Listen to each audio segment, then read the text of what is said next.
మీద కాళ్ళు పెట్టి వాళ్ళ భర్తలను పిల్లల్ని నువ్వు అరెస్ట్ చేస్తే ఆ కుటుంబాలను పరామర్శించడానికి వాళ్ళకి ధైర్యం చెప్పడానికి ప్రతిపక్ష నాయకుడిగా మధుసూదనాచారి గారు వెళ్తుంటే ఆయనను అరెస్ట్ చేశారు కదా. ప్రజా సంఘాలు POW సంధ్య గారు వారి సభ్యులందరినీ కూడా నడి రోడ్డు మీద బట్టలు చింపి వాళ్ళని అరెస్ట్ చేశారు కదా. అసలు ప్రజాస్వామ్యం ఎక్కడుంది? రాహుల్ గాంధీ గారు రాజ్యాంగం గురించి ప్రజాస్వామ్యం గురించి మాట్లాడాలంటే ముందు మీరు రేవంత్ రెడ్డిని చక్కగా చేయి, ఆయనకు ఆదేశాలు ఇ, లేదా ఆయన నీకు వినకపోతే ఆయనను తొలగించు. ఇలా అర్థమవుతుంది, రేవంత్ రెడ్డి ఫ్రస్ట్రేషన్ కూడా అర్థమవుతుంది. ఢిల్లీకి పోతే రాహుల్ గాంధీ అపాయింట్మెంట్ దొరకలేదు. ఈ మధ్య 5 ట్రిప్పులు 6 ట్రిప్పులు కొట్టినా ఢిల్లీలో రాహుల్ గాంధీ అపాయింట్మెంట్ దొరకలేదు. ఎవడు కుర్చీ గుంజుకుంటాడో అనేటువంటి ఫ్రస్ట్రేషన్లో ఉంది. మంత్రులు ఎవరు ఆయన మాటింటున్నటువంటి పరిస్థితి లేదు, అంతా ఆగమాగం. ఆ ఫ్రస్ట్రేషన్ అంతా, ఆ ఫ్రస్ట్రేషన్లో ఒక సాడిస్టిక్ ప్రెషర్లో ఇవాళ పాలన కొనసాగిస్తున్నాడు ఆయన. ప్రజలకు ప్రభుత్వం పాలన మీద దృష్టి లేదు. ఎంతసేపు ఎక్కడ డబ్బులు సంపాదించాలి, ఎక్కడ ప్రతిపక్షాల మీద అక్రమ కేసులు పెట్టాలి, ఎక్కడ ప్రతిపక్షాలను వేధించాలి, దీని మీద ఇవాళ రేవంత్ రెడ్డి గారు పనిచేస్తున్నారు తప్ప అసలు పాలన ఇవాళ గాలికి వదిలేసిండ్రు. నీ ఏడాది పాలనలో ఏ వర్గం బాగుపడ్డది రేవంత్ రెడ్డి గారు? మహిళలకు నువ్వేమన్నా చేసినవా? మహిళలకు 1,00,000 కోట్ల వడ్డీలను రుణమన్నావు, అది బోగస్. కేసీఆర్ గారు ఇచ్చిన 5 లక్షల రూపాయలకే వడ్డీ లేని రుణం ఈరోజు ఈ రాష్ట్రంలో వర్తిస్తుంది. నీ 1,00,000 కోట్ల వడ్డీ లేని రుణం బోగస్. మహిళలకు నువ్వు చెప్పినటువంటి మహాలక్ష్మి బోగస్. ఇవాళ రేవంత్ రెడ్డి అంటున్నాడు మంచి సలహాలు ఇవ్వండి, సూచనలు ఇవ్వండి అని. మేము చాలా సలహాలు ఇస్తున్నాం, మేమేం నీ పాలనను అడ్డుకుంటలేం కదా. నువ్వు 100 రోజుల్లో 6 గ్యారెంటీలు అమలు చేస్తా అని బాండ్ పేపర్ మీద నువ్వు ఒక దిక్కు, బట్టి విక్రమార్కో దిక్కు సంతకం పెట్టి కాళ్ళు ఏళ్ళు పట్టుకొని ఓట్లు వేయించుకున్నారు. 100 రోజులు కాదు, నీ పాలనకు 365 రోజులైంది. నీ 6 గ్యారెంటీలు అమలు చేయమని అడుగుతున్నాం. ఇది తప్ప? నువ్వు రైతులకు వరంగల్లో డిక్లరేషన్ ఇచ్చి 9 హామీలు రైతు డిక్లరేషన్లో వరంగల్లో చెప్పావు. 9 హామీల్లో ఒక్క హామీ అమలు కాలేదు, అది అమలు చేయమని చెప్పాం. ఇది తప్ప? ఇది సూచన కాదా? మేమేమంటున్నాం, నువ్వు చెప్పిన 15,000 రైతు బంధు రేవంత్ రెడ్డి, నువ్వు 2 సార్లు కాదు 3 సార్లు రైతు బంధు ఇవ్వని ఆ రోజు కేసీఆర్ని అడిగినావు. 3 సార్లు రైతు బంధు రేవంత్ రెడ్డి అన్నాం. ఇదేమన్నా నిన్ను అడ్డుకుంటున్నామా? నువ్వు అడిగిన మాటలే నీకు యాద్ చేస్తున్నాం, నువ్వు చెప్పిన మాటలే నీకు గుర్తు చేస్తున్నాం. అవ్వా తాతలకు 4,000 పింఛన్ ఇస్తా, ఇందిరమ్మ రాజ్యం వస్తుంది అన్నావు. 4,000 పింఛన్ ఎప్పుడు ఇస్తావు రేవంత్ రెడ్డి గారు అని నేను గుర్తు చేస్తా ఉన్నాం.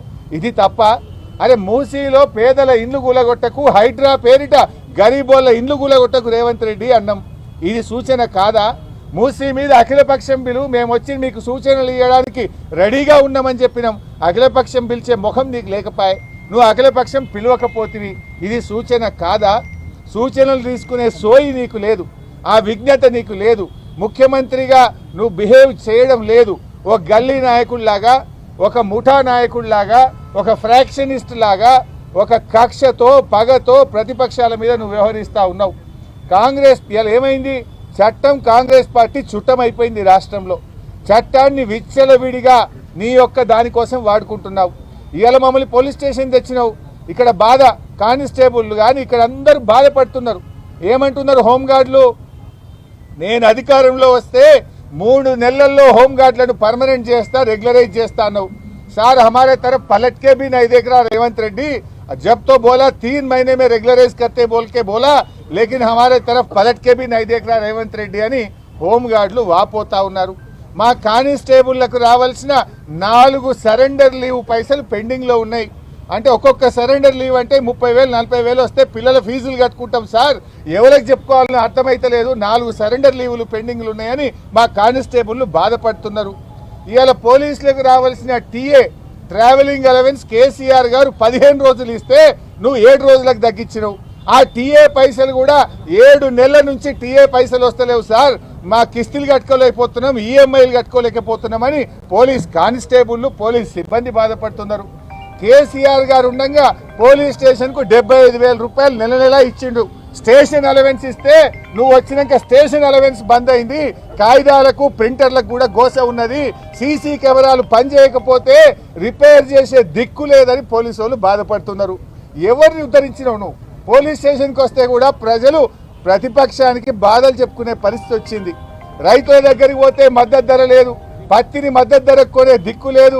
నువ్వు చెప్పిన బోనస్ రాదు, రైతు రుణమాఫీ రాదు, రైతు బంధు పడకపాయే. అవ్వాతాతలకు 2 నెలల పింఛన్ ఎగ్గొట్టివి. కష్టాలు తప్ప నీ పాలనలో చేసింది ఏంది?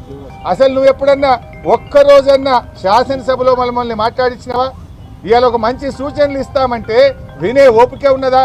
నేను రేవంత్ రెడ్డిని అడుగుతున్నా, నువ్వు ఏడాదిగా ఎన్నో ఉపన్యాసాలు చేసినావు, ఏ ఉపన్యాసంలోనైనా కేసీఆర్ పేరెత్తకుండా నువ్వు స్పీచ్ ఇచ్చినావే? ఒక ముఖ్యమంత్రిగా ప్రజల గురించో, ఒక పాలసీ గురించో, ఒక అభివృద్ధి గురించో ఎప్పుడన్నా మాట్లాడినావా? నువ్వు నోరెత్తితే పేగులు మెడలేసుకే తిరుగుతా, గోటీలాడతా, లాగుల తొండలు జొర్రగొడతా, పిచ్చి బూతులు తప్పని ఒక చక్కటి మాట మాట్లాడినావా? కేసీఆర్ పేరెత్తకుండా నువ్వేనన్నా ఉపన్యాసం ఇచ్చినావా? నీ నిద్రల కళలు కూడా నీ కేసీఆర్ కనబడుతున్నాడు. నువ్వు ఒక ముఖ్యమంత్రిగా మర్యాదగా మాట్లాడితే, పాలసీ గురించి మాట్లాడితే, నువ్వు పద్ధతిగా వ్యవహరిస్తే ప్రతిపక్షంగా మేము నిర్మాణాత్మక పాత్ర పోషిస్తాం. ఇవాళ మా కౌశిక్ రెడ్డి గారిని ఎందుకు అరెస్ట్ చేసినావు? ఉదయం 9 గంటలకు మమ్మల్ని అరెస్ట్ చేశారు, ఇప్పుడు రాత్రి 9 అవుతుంది. 12 గంటలు మమ్మల్ని ఇవాళ పోలీస్ స్టేషన్లో పెట్టారు. కౌశిక్ రెడ్డి గారిని ఎందుకు మీరు బెయిల్ ఇవ్వట్లేదు? ఇలా కౌశిక్ రెడ్డి గారి మీద మీరు పెట్టిన కేసులే అక్రమ కేసులు. పోలీస్ స్టేషన్ ఏమన్నా